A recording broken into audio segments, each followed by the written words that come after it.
Muy buenos días. Este miércoles 15 de enero del 2025 damos inicio a nuestra jornada de conferencias de este año, que para nosotros definitivamente son muy importantes porque a través de ellas podemos compartirles la experiencia que estamos acumulando en nuestra firma a través de los procesos de reclamación y sobre todo a través de los procesos judiciales. Como muchos de ustedes ya nos conocen, saben que nos dedicamos a la reclamación de seguros cuando recién ocurre un siniestro catastrófico, y también nos dedicamos a la gestión ante tribunales judiciales, ante Conducef, ante la UNE, la Unidad Especializada de Atención de Usuarios, y ante los organismos para la solución de controversias que desde el año pasado están validados por una nueva ley. Entonces, esto es lo que nosotros queremos compartirles en este año. Este tema del día de hoy es uno de los temas más relevantes porque son una de las mayores causas de rechazo de siniestros. Para quienes no me conocen, mi nombre es Manuel Humberto Gallardo Insunza. Soy abogado, especialista en materia de seguros y socio fundador de la firma Galvo Global Insurance Claimers.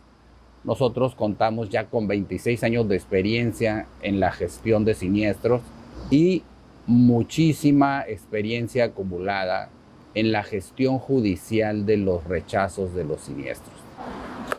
Pero espérenme, se me estaba pasando, no sé si por ahí escuchan que andan por ahí unos gallos acá atrás de mí, porque esta transmisión la estamos haciendo. Estoy muy contento porque todo el año pasado nos pusimos a trabajar en construir esta terraza en una de las torres de nuestras oficinas. Aquí tenemos dos torrecitas y una de ellas estaba con una azotea y decidimos hacer una terraza. Y esa terraza, afortunadamente, hace una semana logramos inaugurarla y no quise perder la oportunidad de transmitir desde aquí. Pues bien, vamos a dar inicio y entrar de lleno a la materia. Por favor, Alicia, ¿cómo se llama el título de hoy? Claro que sí, Lick. El título de hoy se llama La gestión del rechazo por omisiones o inexactas declaraciones al solicitar el seguro. La primera diapositiva es el rechazo del siniestro. De ahí se desglosa la formalidad del rechazo del siniestro, fundamentación y motivación. ¿Qué dijimos? El rechazo por omisiones o inexactas declaraciones. Y algo que les voy a decir en todas estas conferencias de este año y que se los dije el año pasado, aunque muchos digan, va a decir lo mismo, licenciado, cada vez que haya un rechazo debe ser por escrito. Tienen que pedir, tienen que exigir como intermediarios que ese rechazo sea por escrito y que contenga por lo menos un fundamento y un motivo de rechazo, que sea lo más claro posible para que ustedes y su cliente puedan identificar cuál es el fundamento y cuáles son las razones o consideraciones que a la compañía de seguros le llevó a rechazar el siniestro. Eso es muy importante. ¿Por qué? Porque el rechazo del siniestro por escrito tiene efectos y consecuencias jurídicas. Y lo van a ver en algunas de las conferencias de este año. Cuando la aseguradora rechaza por escrito, los tribunales ya dijeron que es a partir del rechazo que nace el derecho a exigir el cumplimiento forzoso del contrato de seguro. ¿Qué significa eso? Que es a partir del rechazo y no del siniestro que empiezan a contar los 2 años para la prescripción, independientemente de que después de ese rechazo existan otras causales que interrumpen la prescripción.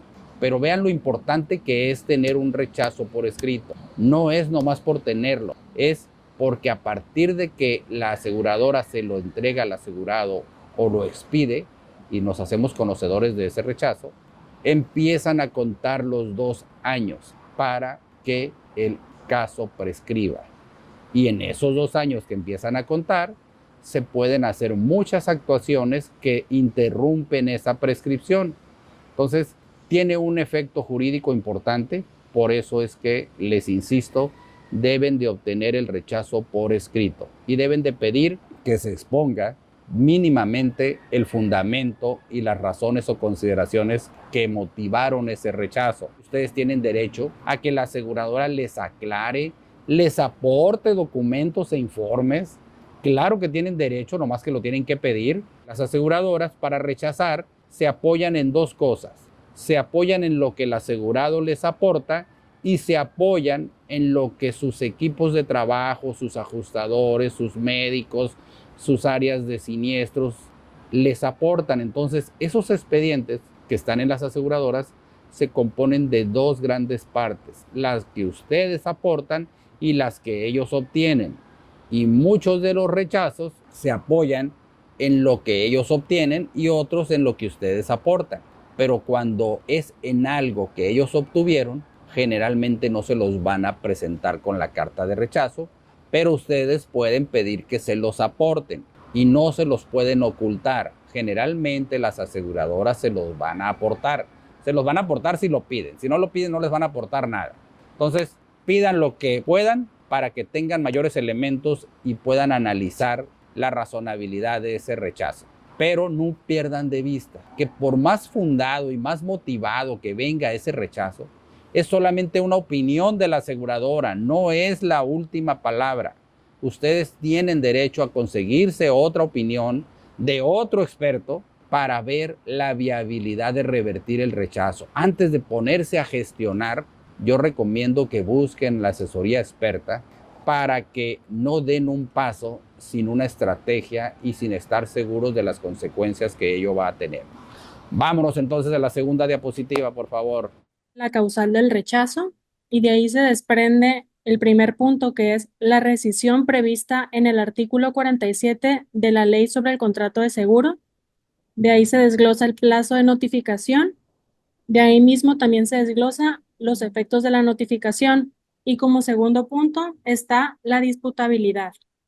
Cuando una aseguradora rechaza por omisiones o inexactas declaraciones, generalmente, previamente ya rescindió el contrato e hizo una notificación con un fedatario o al asegurado o al beneficiario cuando se trata de seguros de vida. Porque al asegurado que ya falleció no le va a poder notificar, entonces le notifica al beneficiario. Pero cuando son seguros de gastos médicos, pues le notifica al paciente.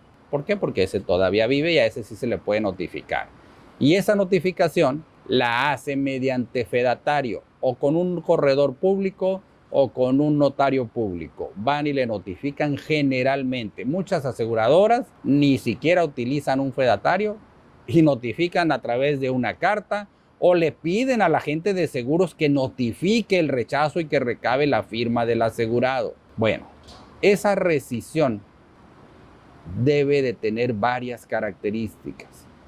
Debe de ser auténtica y debe de hacerse dentro de los 30 días siguientes a aquel en que la aseguradora tuvo conocimiento de las supuestas omisiones o inexactas declaraciones. Fíjense, son dos requisitos que la ley y los tribunales le exigen a las aseguradoras. Y que sea dentro de los 30 días está previsto en el artículo 48 de la Ley sobre el Contrato de Seguros. Y que sea auténtica y que sea fehaciente, eso lo dijeron los tribunales judiciales. Se dijo que tenía que ser auténtica, que tenía que ser indubitable, que no debía de haber duda en que sí se le notificó y se le hizo del conocimiento al asegurado o al beneficiario. ¿Qué es lo más importante? Que ustedes sepan que cuando se rechaza por omisiones o inexactas declaraciones, ese rechazo no va a ser suficiente por sí solo si la aseguradora antes no rescindió el contrato, no notifica la rescisión conforme al artículo 47. Y esa notificación, ustedes seguramente ya les ha tocado a algunos de ustedes que llegaron con su cliente o con el beneficiario, un fedatario tocó la puerta, preguntó que si ahí vivía tal persona y le notificaron una carta de rescisión y muchos de los asegurados dicen, pero no te preocupes, le dicen al agente de seguros, no les firmé nada, nomás me identifiqué, dicen, pero no les firmé nada. O ni siquiera me identifiqué, nomás le dije que yo era, pero me pidió la identificación y no se la di. Ah, bueno, no se preocupen. Si se identifica o no se identifica, si firma o no firma, es irrelevante porque la notificación del fedatario es la que importa. Entonces, aunque ustedes o sus clientes reciban una notificación de rescisión con un fedatario y no firmen nada, no nos beneficia en nada, no nos da ninguna ventaja. Es irrelevante si firman o no firman, es irrelevante si se identifican o no se identifican. Lo que más vale es que el fedatario hizo constar que se le notificó a alguien y hay que ver si esa constancia está correcta o adolece de alguna deficiencia. Pero no es como que muy ventajoso decir, es que no les firmé nada. Me notificaron y me la entregaron, pero yo no firmé, ¿eh? No nos libera de nada prácticamente. Lo que importa es que les notificaron. Y si les notificaron, entonces lo mejor es que ustedes como agentes, como intermediarios, le digan a su cliente, vamos a pedir una opinión, vamos a ver qué consecuencias tiene esa notificación, vamos a ver qué podemos hacer con una estrategia en vez de correr a documentar por qué no debería de rechazarse el siniestro, en vez de correr a documentarle a la aseguradora que no es cierto que hubo una omisión, que el médico que expidió la carta o la constancia se equivocó cuando se trata de seguros de gastos médicos, que el médico que recibió al paciente era una persona que no tenía mucha experiencia, era un novato y le puso al parte informativo, le puso a la constancia que se expidió o al informe, le puso un dato que no era. En vez de correr a querer reparar esos errores, mejor junten esos papeles, junten ese rechazo y coméntenlo con un experto para que reciban una opinión. Es muy probable que salgan adelante. ¿Por qué? Porque aunque haya habido una omisión o inexacta declaración, fíjense qué importante, si no hubo omisión o inexacta declaración, la aseguradora no la va a poder probar. Y si sí la hubo y la aseguradora no hace lo que le corresponde de forma correcta, no la va a poder aprovechar. Y si sí la hubo y sí hizo la aseguradora todo en forma correcta, los tribunales federales, los tribunales colegiados, ya empezaron a resolver algo muy importante. Sí hubo omisión, sí se notificó correctamente la rescisión. Es más, sí, cierto, está probado que hubo una omisión o inexacta declaración. La notificación fue dentro de los 30 días. La notificación fue auténtica, fue a la persona interesada. Todo es cierto, pero ¿qué crees? Dicen los tribunales. Pero el siniestro lo tienes que pagar porque la rescisión surte efectos a partir de que se hace. O sea, que el siniestro que ya ocurrió, lo tienes que pagar, aseguradora. Y los siniestros que ocurran de aquí para adelante, pues ya no los tienes que pagar porque ya rescindiste. Pero este siniestro que está para atrás de la rescisión, claro que lo tienes que pagar. Durante muchos años, durante muchas décadas, las aseguradoras han abusado de ese derecho de rescisión y cuando rescinden, te dejan de pagar los siniestros que ocurrieron antes de la rescisión. Y ya dijeron los tribunales, ya empezaron a decir, hey, eso está incorrecto. ¿Quieres rescindirle porque te omitió o te declaró inexactamente? Está bien, no más que el siniestro que ya ocurrió antes de esa rescisión, lo tienes que pagar. Y en la práctica, las aseguradoras rescinden y no te pagan el siniestro que ya ocurrió. Y eso es una práctica súper extendida entre el sector asegurador. No se limitan a decirte, te rescindo y lo que venga de aquí para adelante ya no te lo voy a pagar, ¿eh? No, te rescindo y esto que me andas reclamando ya no te lo pago. Todos esos siniestros rechazados que tienen una rescisión son recuperables. La probabilidad de que se recuperen son de un 80%. Aunque esté omitido o declarado inexactamente, aunque esté notificado entre los 30 días, aunque tenga la aseguradora las pruebas que demuestren que omitiste o declaraste inexactamente, todavía el asegurado, fíjense, tiene un recurso más, que es los criterios de los tribunales, que por regla general los tribunales resuelven en favor de los asegurados. Eso es una ventaja, pero hay que saber aprovecharla y saber llegar hasta ese punto. Entonces, vámonos a la disputabilidad. ¿Qué es la disputabilidad o indisputabilidad? Pues es la renuncia que la aseguradora hace para rescindir por omisiones o inexactas declaraciones durante los 2 primeros años. A partir de los 2 primeros años, la aseguradora puede rescindir, pero una vez que transcurren esos 2 años, la aseguradora renuncia a rescindir por omisiones o inexactas declaraciones. Y esa es la famosa cláusula de disputabilidad o indisputabilidad. Unos dicen es que esta póliza es disputable. Disputable dentro de los 2 primeros años. Y si dices es que esta póliza es indisputable, bueno, es indisputable de los 2 años para adelante. Depende en la época en que te estés refiriendo, va a ser disputable o indisputable. Y eso es una cláusula que voluntariamente las aseguradoras incorporan en sus pólizas con tal de ofrecer productos más benéficos para los asegurados y conseguir más clientes. Entonces, si tenemos esa cláusula, a partir del segundo año, la aseguradora no va a poder rechazar ningún siniestro ni va a poder rescindir por omisiones o inexactas declaraciones. Así que si la tienen, hay que hacerla valer, porque muchas veces las omisiones o inexactas declaraciones son de una solicitud de hace 10 años, de hace 15 años, de hace 20 años, y desde entonces se omitió, se declaró inexactamente, pero ahorita que tengo un siniestro, la aseguradora detecta esa omisión o inexacta declaración en la que yo incurrí hace 15 años, me la va a aplicar aunque no tenga nada que ver con el siniestro, porque eso es un error muy común que cometen los agentes de seguros. Creen que porque lo omitido o inexactamente declarado no tiene que ver con el siniestro, la aseguradora debería de pagar. No, lo que la ley sanciona es la falta de veracidad para que la aseguradora pudiera apreciar el riesgo.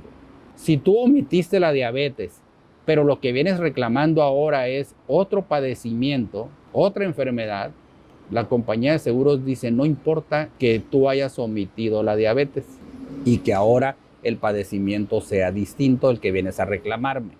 Lo que importa es que me alteraste información que me impidió apreciar correctamente el riesgo, y eso es lo que vamos a sancionar, porque de haber sabido que tú tenías diabetes, probablemente no te hubieras pedido la póliza, probablemente te hubiera cobrado más prima, probablemente hubiera insertado alguna cláusula, pero como no me lo dijiste, entonces yo expedí una póliza fundada en un error.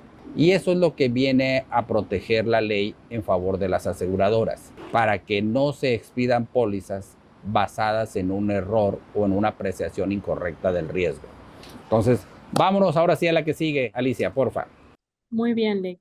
Criterios jurídicos. Suprema Corte de Justicia de la Nación, Registro Digital 2026-049, 11ª época, materia civil, tipo aislada. Contrato de seguro de gastos médicos. No se actualiza su rescisión como consecuencia de la omisión o inexacta declaración del proponente de hechos importantes para la apreciación del riesgo al momento de contratar. Hechos. Una vez actualizado el siniestro, la empresa aseguradora negó el pago de la indemnización correspondiente de un contrato de seguro de gastos médicos porque durante el trámite de la reclamación se percató de que la persona asegurada, al momento de contratar, omitió manifestar antecedentes médicos y un padecimiento. Ante la negativa, la persona asegurada demandó en un juicio oral mercantil, entre otras prestaciones, el cumplimiento forzoso del contrato de seguro y la indemnización correspondiente. La aseguradora, al contestar la demanda, planteó una excepción fundada en los artículos 8, 47 y 48 de la Ley sobre el contrato de seguro, en el sentido de que el contrato se rescindió porque el proponente, al momento de contratar, proporcionó inexacta declaración de un hecho o la omisión de alguno. En el acto reclamado se desestimó la excepción porque la aseguradora no probó que el asegurado incurriera en dicha inexactitud u omisión y se le condenó al cumplimiento del contrato. Inconforme con dicha resolución, promovió juicio de amparo directo en el que planteó que se analizó de forma incorrecta el caudal probatorio con el que se pretendió acreditar que la persona asegurada omitió informar padecimientos previos. Criterio jurídico. Este tribunal colegiado de circuito determina que no se actualiza la rescisión de contrato de seguro de gastos médicos como consecuencia de la omisión o inexacta declaración del proponente de hechos importantes para la apreciación del riesgo al momento de contratar.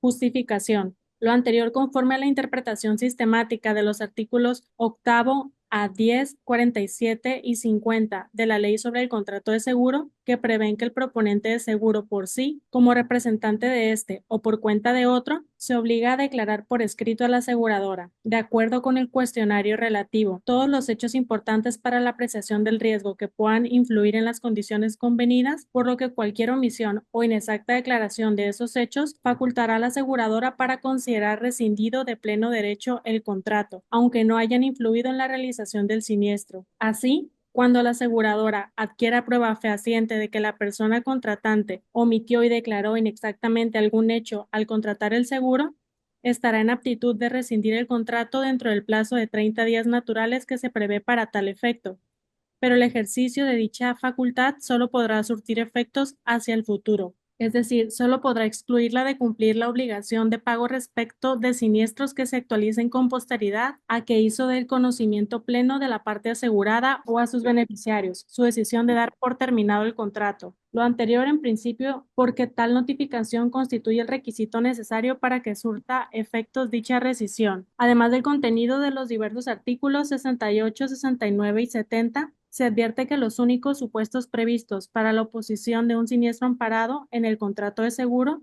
se actualizan cuando a.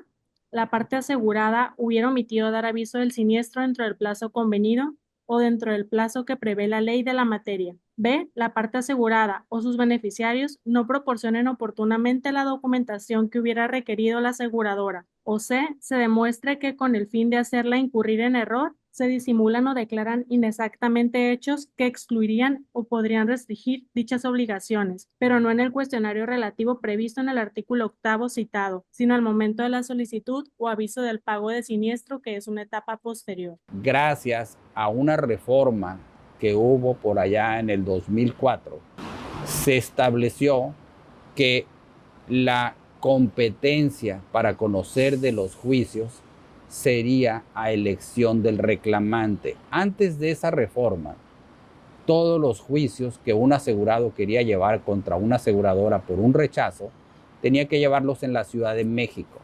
Eso hacía que pocos asegurados acudieran a quejarse en tribunales por esos rechazos. Después de esa reforma, se vino a incrementar el número de juicios contra las aseguradoras porque ya no teníamos que irlos de aquí de Culiacán a México a demandar a una aseguradora, la podíamos demandar aquí en Culiacán. Y ese número de juicios contra las aseguradoras se incrementó todavía más cuando salen los juicios o cuando nacen los juicios orales. ¿Por qué? Porque antes de los juicios orales teníamos que demandar en la vía ordinaria mercantil, y en esa vía ordinaria mercantil había primera instancia, había segunda instancia y terminábamos en amparos. Entonces, duraban años los juicios antes de los juicios orales. Hoy son más cortos. Al ser más cortos, hoy tenemos más sentencias en contra de aseguradoras o en sentencias en materia de seguros. Al tener más sentencias, tenemos más amparos. Al tener más amparos, tenemos más revisiones, amparos directos en revisión. Y al tener más amparos directos en revisión, tenemos más pronunciamientos de la sala de la corte. Y entonces ahora, la sala de la corte, más los tribunales colegiados, más las sentencias de los jueces locales o de distrito, hacen que haya muchísima materia que va dotando de contenido a la ley sobre el contrato de seguro, a los contratos de seguro en sí. ¿Y eso qué significa? Pues que mucho de lo que se resuelve ahora no se resuelve ni con apoyo en la ley ni con apoyo en la póliza. Se resuelve con apoyo en las tesis de jurisprudencia o se resuelve con apoyo en las tesis orientadoras que uno invoca al momento de gestionar un siniestro ante los tribunales judiciales. Entonces, se abre una posibilidad más, se abren muchas oportunidades para los asegurados gracias a la actividad jurisdiccional. Pero las aseguradoras no se las van a enseñar a los agentes de seguros ni se las van a enseñar a los trabajadores, a los colaboradores de los agentes de seguros. Hace menos de 2 años ya hubo un colegiado que dice, oye, está bien, sí te omitió o te declaró inexactamente, sí le notificaste dentro de los 30 días, sí le notificaste en forma auténtica, sí probaste la omisión o la inexacta declaración, pero ¿qué crees? La ley sobre el contrato de seguro solamente prevé 3 hipótesis por las cuales tú vas a dejar de pagar ese siniestro. Y esas 3 hipótesis son las que te acabo de mencionar, y ninguna de esas 3 tiene que ver con la rescisión y la notificación. Por lo tanto, el siniestro que ya ocurrió, lo tienes que pagar, y si quieres dejar de pagar los que siguen está bien, pero vas a dejar de pagar los que sigan después de la notificación de la rescisión. Este colegiado empieza a sentar las bases y empieza a hacer un análisis que ninguna aseguradora evidentemente ha hecho. Y si lo ha hecho, pues no lo ha comentado. Pero las aseguradoras, todas, históricamente, rechazan un siniestro, lo rescinden y estando rescindido, ya no te lo pagan, aunque esa rescisión sea después del siniestro. Eso ha sido muy controvertido, es muy delicado, y esto les da a ustedes la pauta para que se den cuenta que no todo lo que dicen las aseguradoras es verdad, no todo lo que dicen las aseguradoras es fundado, no todo lo que dicen las aseguradoras lo tienen sustentado, y que muchos de esos rechazos, para ser más precisos, en nuestra firma, 8 de cada 10 rechazos, logramos obtener sentencias favorables para los asegurados. Entonces, esto que les acabo de decir es como la cúspide, porque les dije, la compañía les va a decir, oye, es que hay una omisión o inexacta declaración. ¿Qué es lo que hace el agente de seguros cuando hay un rechazo por omisiones o inexactas declaraciones y hay una rescisión? La revisa y en muchos de los casos dice, pues sí, tiene razón la aseguradora, asegurado. Tienes razón, tú tenías este padecimiento y no lo declaraste, tú tenías esto y no lo supimos, no me lo comentaste a mí, y muchos asegurados van a decir, sí te lo comenté, pero tú me dijiste que no lo pusiera, y de repente empiezan unos dimes y diretes con algunos agentes de seguros y los asegurados. Pero en la mayoría de los casos que me ha tocado, dice el agente de seguros, oye, es que no lo dijiste, lo declaraste inexactamente, entonces este rechazo pues está correcto, ya no hay nada que hacer. Y entonces le proponen a su cliente que se tranquilice, que no se preocupe y que acepte estoicamente ese rechazo, que se resigne, que la aseguradora tiene razón. Y tienes un reto, convencerlo de que la aseguradora tiene razón, o perder a ese cliente que está molesto, o pagarle tú el siniestro. Pues no, tienes que convencerlo que la aseguradora tenga razón, aunque la aseguradora tenga razón porque haya una omisión o inexacta declaración, porque la haya notificado en tiempo, porque la haya hecho auténticamente. Aunque tenga todo eso, tú hoy ya sabes que aún así tu cliente tiene derecho a que se le pague el siniestro que ya ocurrió, pero ese derecho lo tienes que gestionar correctamente ante las instancias correctas, con la estrategia correcta, con los asesores correctos, porque si no, entonces vas a echar a perder ese beneficio o ese derecho que tu cliente tiene. Vámonos a la siguiente tesis, por favor, Alicia.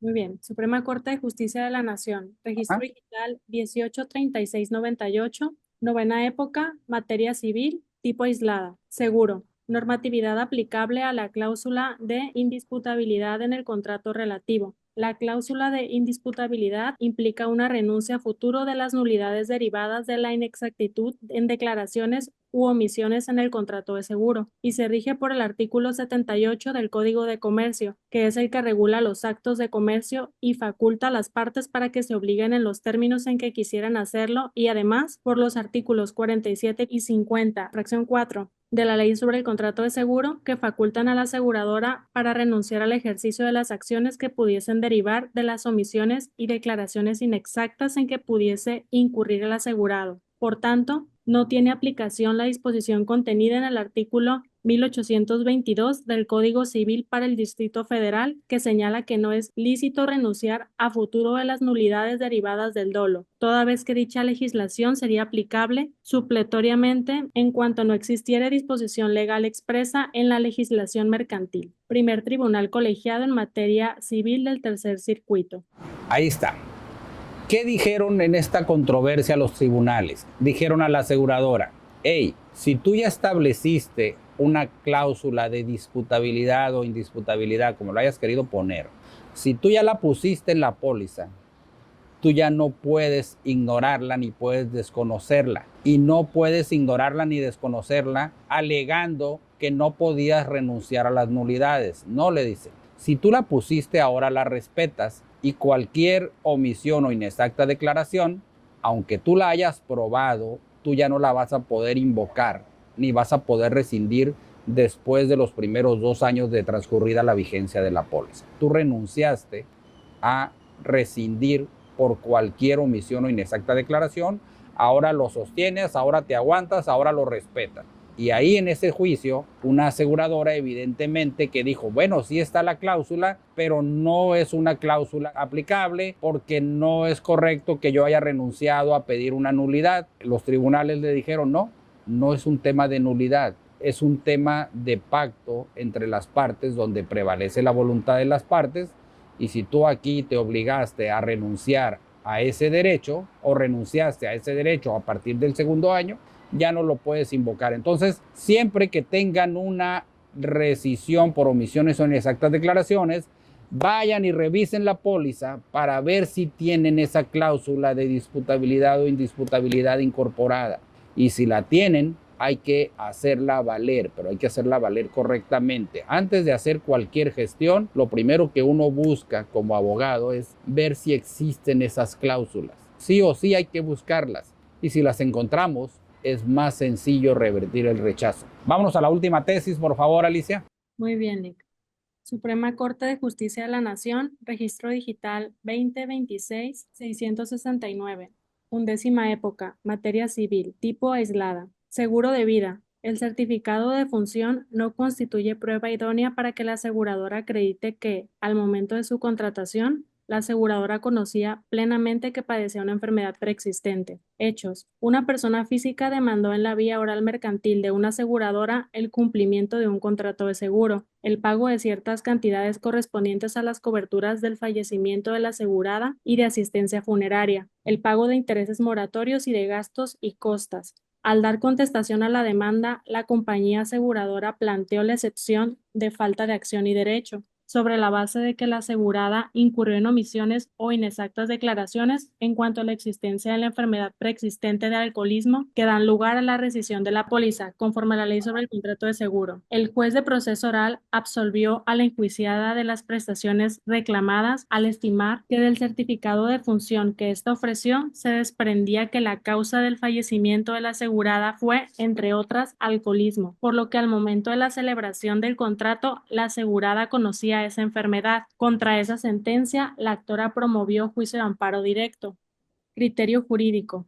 Este tribunal colegiado de circuito determina que cuando se reclama el pago de las sumas aseguradas con motivo de un contrato de seguro de vida y la aseguradora se excepciona por falta de acción y derecho sobre la base de que la asegurada omitió declarar hechos importantes que podían influir en las condiciones de este, el certificado de defunción es insuficiente para que la empresa aseguradora demuestre que la solicitante conocía plenamente que padecía una enfermedad preexistente al momento de la contratación del seguro. Justificación. Lo anterior porque de conformidad a los artículos 8º, 9 y 10 de la Ley sobre el Contrato de Seguro, el solicitante del seguro está obligado a declarar por escrito a la empresa aseguradora, de acuerdo con el cuestionario relativo, todos los hechos importantes para la apreciación del riesgo que puedan influir en las condiciones convenidas, como los conozca y deba conocer en el momento de la celebración del contrato, por lo que una omisión o inexacta declaración al respecto faculta a la empresa aseguradora a considerar rescindido el contrato, aunque no hayan influido en la realización del siniestro en los términos del artículo 47 de la citada ley, de tal forma que si la compañía aseguradora se excepciona en este sentido, es decir, que al momento de la contratación del seguro de vida, la solicitante conocía su padecimiento de una enfermedad preexistente y no lo declaró, la aseguradora deberá demostrar con prueba idónea esa afirmación con fundamento en el artículo 1194 del Código de Comercio, siendo que el certificado de función de la asegurada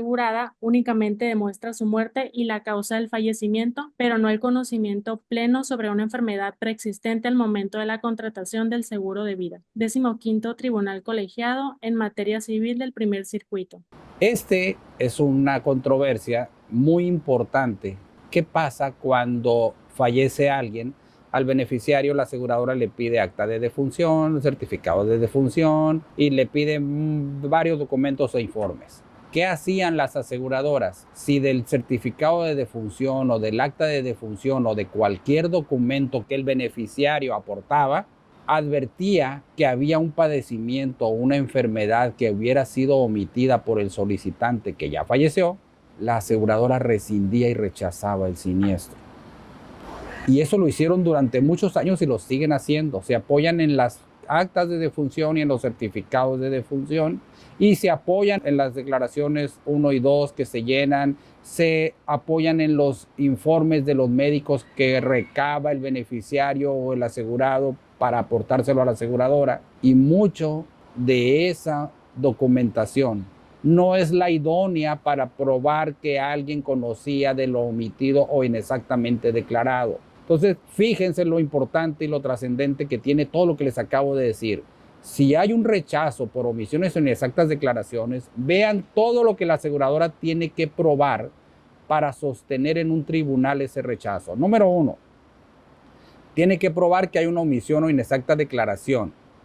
Tiene que probarla con una prueba idónea. Tiene que notificarla dentro de los 30 días al beneficiario o al asegurado. Tiene que notificarla de forma auténtica y tiene que probarla en juicio.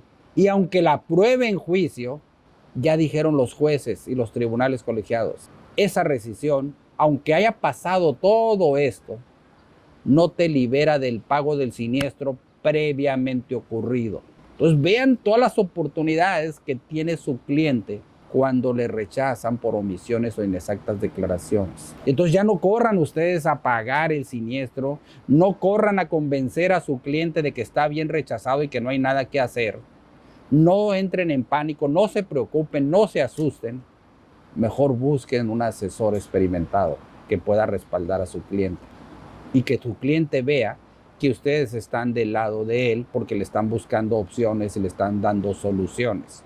Que él tome la decisión, pero que vea que ustedes están con él. Entonces, ¿qué tenemos? Que todos esos beneficios y esos derechos que tienen sus clientes y todos esos retos que tienen las aseguradoras, pues se tienen que ventilar en las instancias correspondientes que están previstas para tales efectos. Y tenemos 4 ventanillas. Cuando uno quiere gestionar un rechazo con una estrategia, quiere gestionar la reversión de ese rechazo, pues los abogados, los expertos, ustedes también, todo mundo tenemos acceso a 4 ventanillas. Adelante, por favor, ¿me puedes leer la última diapositiva, Alicia, para ver cuáles son las 4 opciones a las que podemos acudir cuando tenemos un rechazo y queremos que la aseguradora lo pague? Muy bien, claro que sí. Los derechos del asegurado. Número 1, Unidad Especializada de Atención de Usuarios. Número 2, Conducef. Número 3, Instancias arbitrales. Y 4, Tribunales judiciales. Tenemos 4 opciones a las que podemos acudir cuando tenemos el rechazo de un siniestro. Podemos ir a la UNE, Unidad Especializada de Atención de Usuarios, que no es otra cosa más que la aseguradora, pero llegamos a otra ventanita de la aseguradora, pero es la misma aseguradora. Son muy pocos los casos que se revierten con la participación de la UNE. Vamos a la Conducef. Ante la Conducef tenemos un poquito más de oportunidades porque es una instancia independiente de las aseguradoras. Es una oficina gubernamental creada para darle respaldo a los usuarios de seguros, pero que como no tiene facultades de coacción, no tiene dientes, vamos a decirlo así coloquialmente, entonces sus resoluciones no le imponen a las aseguradoras mayores preocupaciones. Y la probabilidad de llegar a un acuerdo ante la Conducef es más alta por una simple y sencilla razón, porque ante la Conducef acuden ya los abogados de las aseguradoras. Algunas aseguradoras tienen departamentos jurídicos internos y son ellos mismos, pero la mayoría se apoyan en abogados externos. Abogados que por lo general también son litigantes. Entonces, cuando llegamos a la Conducef, nos da la oportunidad de que ese caso lo vea un área y un experto distinto al de siniestros. Ahora también lo ve un abogado. Y es más probable que al haber cuestiones legales discutidas, tengamos la oportunidad de que ese equipo de abogados de la aseguradora le diga a la aseguradora que es mejor llegar a un arreglo. Por eso es que se incrementa la probabilidad de llegar a arreglos en Conducef. La otra instancia que también tenemos, que es de muy reciente formalización para la solución de controversias, pues son las instancias u oficinas de arbitraje o las oficinas donde podemos llegar a conciliaciones fuera de controversias. Son medios alternativos de solución de controversias. Muchos estados ya tienen oficinas de mediación, oficinas de arbitraje.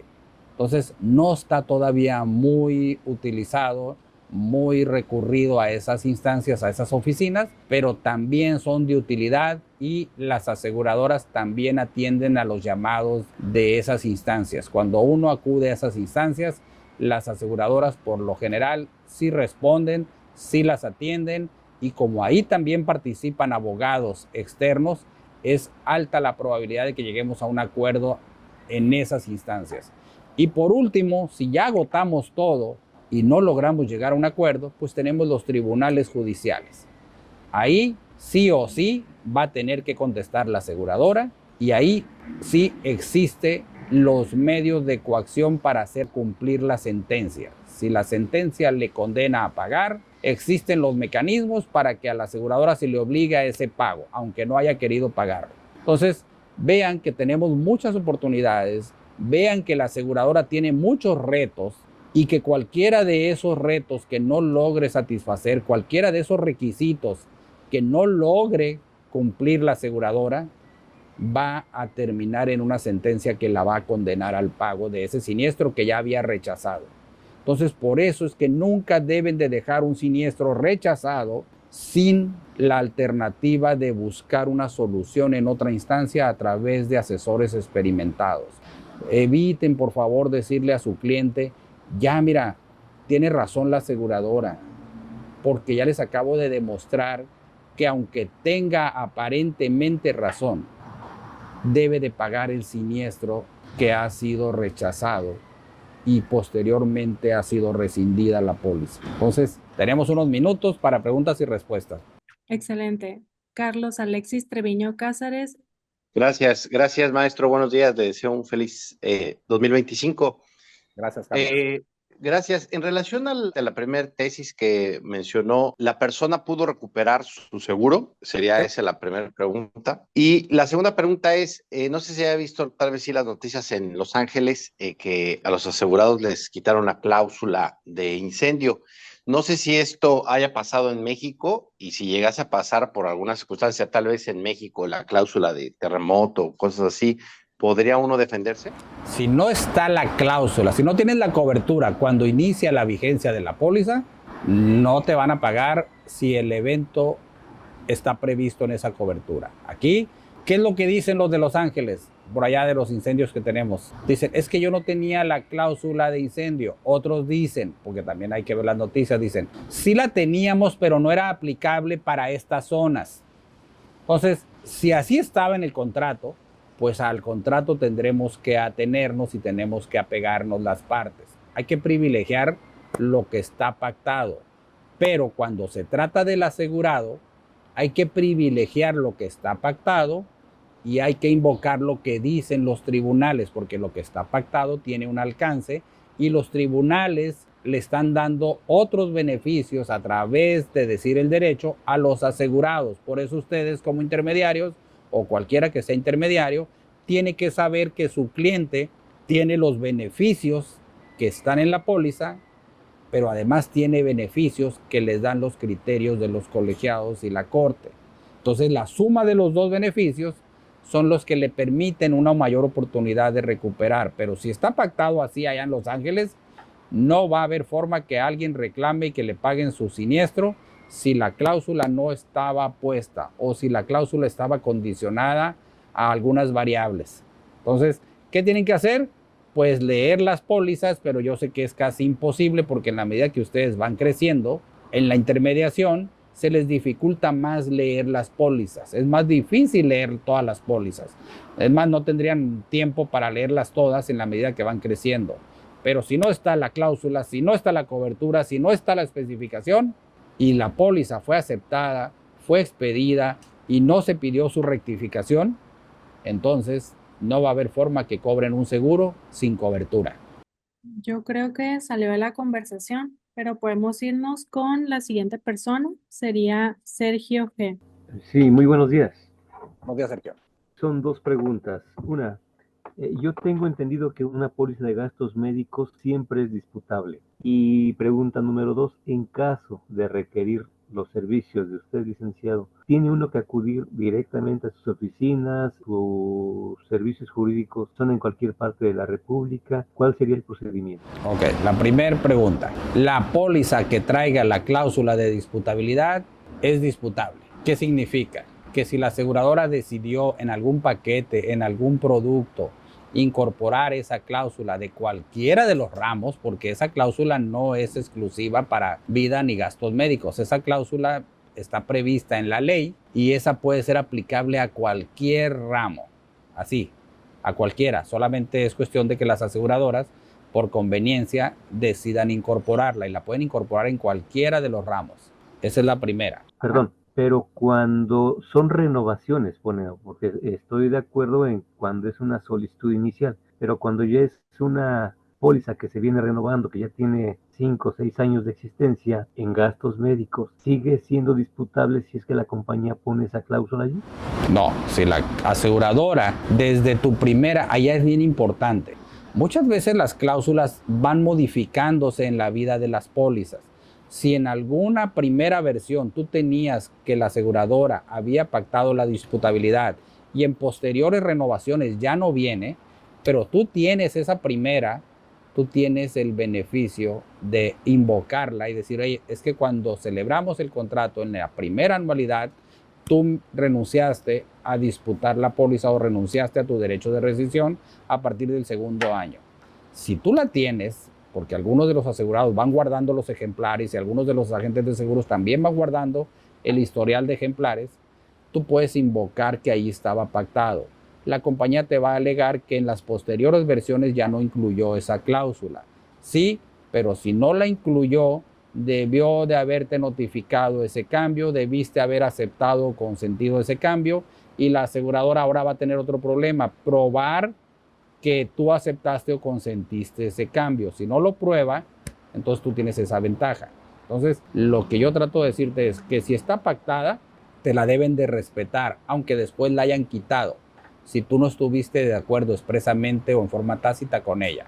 Y estar de acuerdo en forma expresa o tácita es una obligación que le corresponde probar a la aseguradora. Lo importante es que la cláusula de disputabilidad no es exclusiva para un ramo de seguros ni para un producto. Es una cláusula que puede estar en cualquier producto siempre y cuando la aseguradora la haya puesto u ofrecido.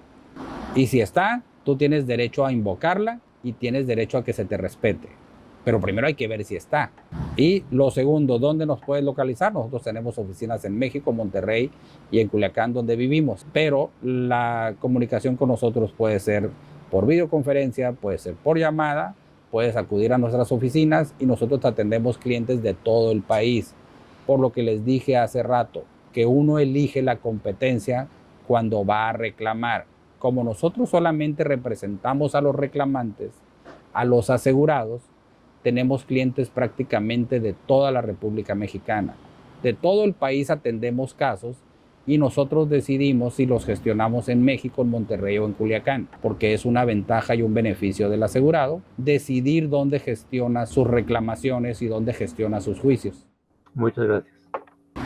A la orden. ¿Alguien más y nos vamos? Aurea González. Buenos días a todos. Esto de la cláusula de indisputabilidad, bueno, siempre que reviso las condiciones vienen ahí, entonces entiendo que si están en condiciones generales, pues es donde la aseguradora las deja o tienen que venir en la póliza. Es que ya han cambiado muchas cosas y ustedes como expertos pues deben de tener como que todo eso al día porque como bien dijiste, Manuel, lo que sí es cierto es que lo pueden quitar o lo pueden dejar, pero también en condiciones generales, bueno, yo recuerdo mucho que estas siempre estaban en condiciones. ¿Es correcto? En cualquiera que esté, puede estar en los anexos que forman parte de la póliza, puede estar en un endoso, puede estar en una especificación, puede formar parte de un convenio expreso o puede formar parte de la carátula o de las condiciones generales. No importa dónde esté esa cláusula, mientras esté establecida, es un beneficio a favor del asegurado por el cual la aseguradora renuncia a rescindir, a partir del segundo año. La aseguradora solita dice, oye, la otra aseguradora no te ofrece esta cláusula, yo sí te la ofrezco y ya no te voy a rescindir después del segundo año. Es como darte un plus. Entonces, si la compañía la pone, no importa dónde esté colocada, tú tienes una ventaja al momento de que una aseguradora te quiere rescindir por omisiones o inexactas declaraciones. Ya no lo va a poder hacer. Y nos han tocado casos donde la aseguradora rescinde por omisiones o inexactas declaraciones y uno al revisar la póliza se encuentra esa cláusula y le dices a la aseguradora, oye, espérate, es que tenemos esta cláusula. La revisan y en la mayoría de los casos te dicen, tienes razón. Y entonces el siniestro sigue adelante su curso y te lo pagan, pero hay que buscarla. Siempre hay que buscarla cuando tengas un rechazo por omisiones o inexactas declaraciones. Sobre todo las tenemos en vida y en gastos médicos.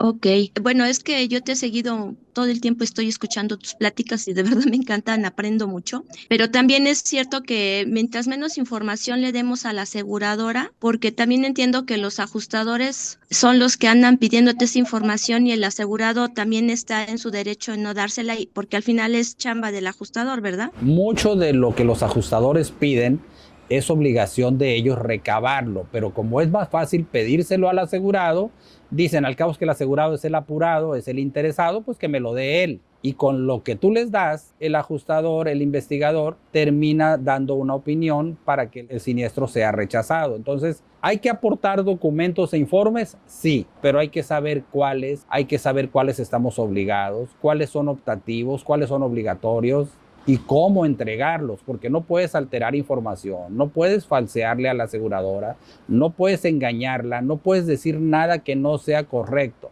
Tienes que conducirte siempre con transparencia, pero conducirte con transparencia pues no significa conducirte sin estrategia. Ok, pues sí me queda claro. Muchas gracias. Que tengas buen día.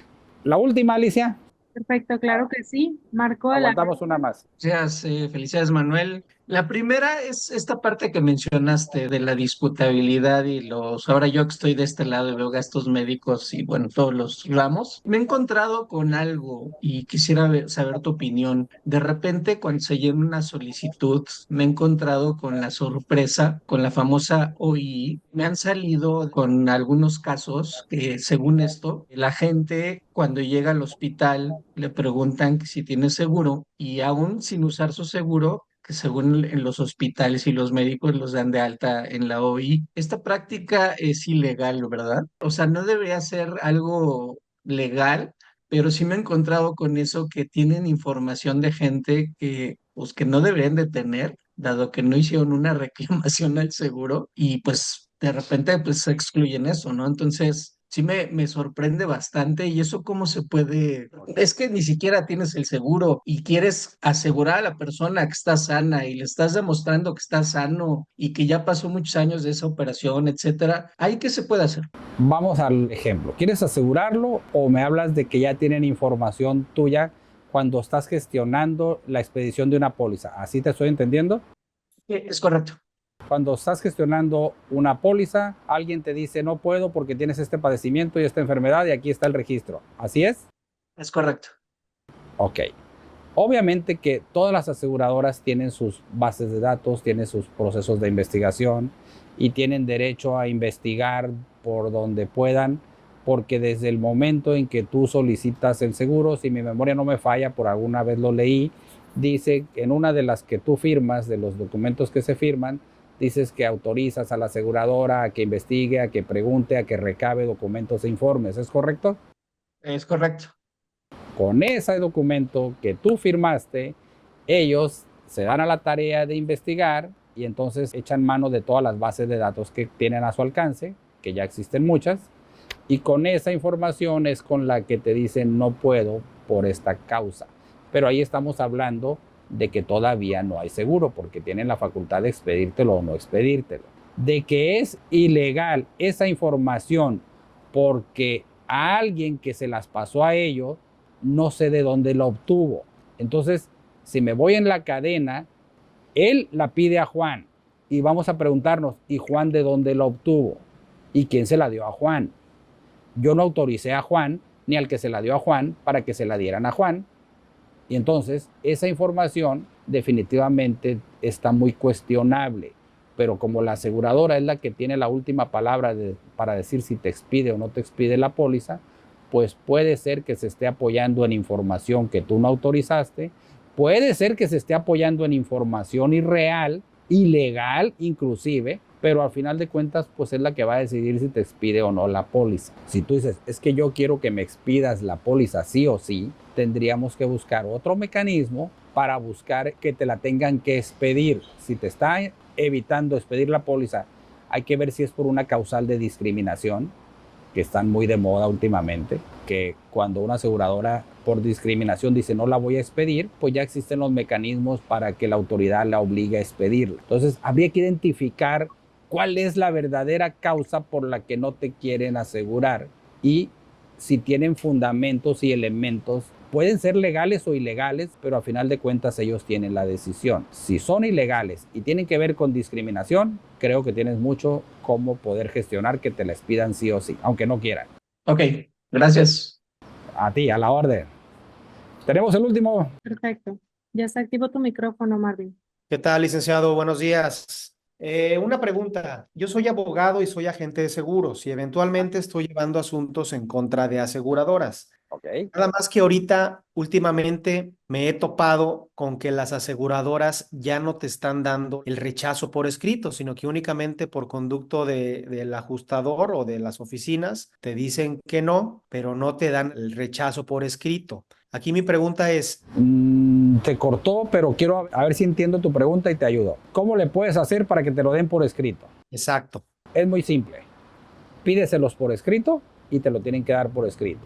Si no te contestan por escrito, pídeles que te digan si te van a pagar o te van a rechazar, pero pídeselos por escrito. Y te tienen que contestar.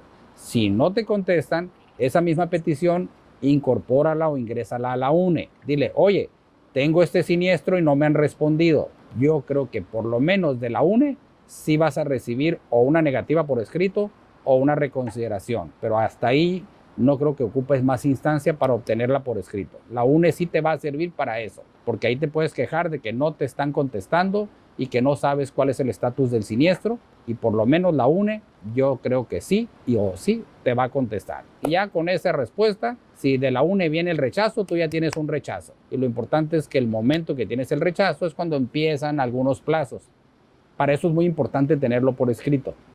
De acuerdo. En una ocasión, ante la negativa del seguro, presentamos la solicitud de respuesta mediante Cepomex con acuse de recibo certificado. Y como no nos contestaron, pues así presentamos la demanda y estamos ahorita en vías de emplazamiento. ¿Por qué es importante obtenerlo por escrito? Por los temas de interrupción de la prescripción. Eso es muy importante. Cuando vas a la Conducef, tú tienes 2 años a partir de la negativa de la aseguradora. En una de las disposiciones de la ley en Conducef establece que los 2 años empiezan a contar a partir de que la aseguradora se negó al pago. Son efectos jurídicos muy importantes, por eso a todos los agentes de seguros les insisto que obtengan los rechazos por escrito. Sí, muy bien. Muchísimas gracias, buenos días a todos, gracias a todos y esperamos verlos el próximo mes si Dios quiere. Que tengan todos un buen día y gracias por su tiempo y su presencia.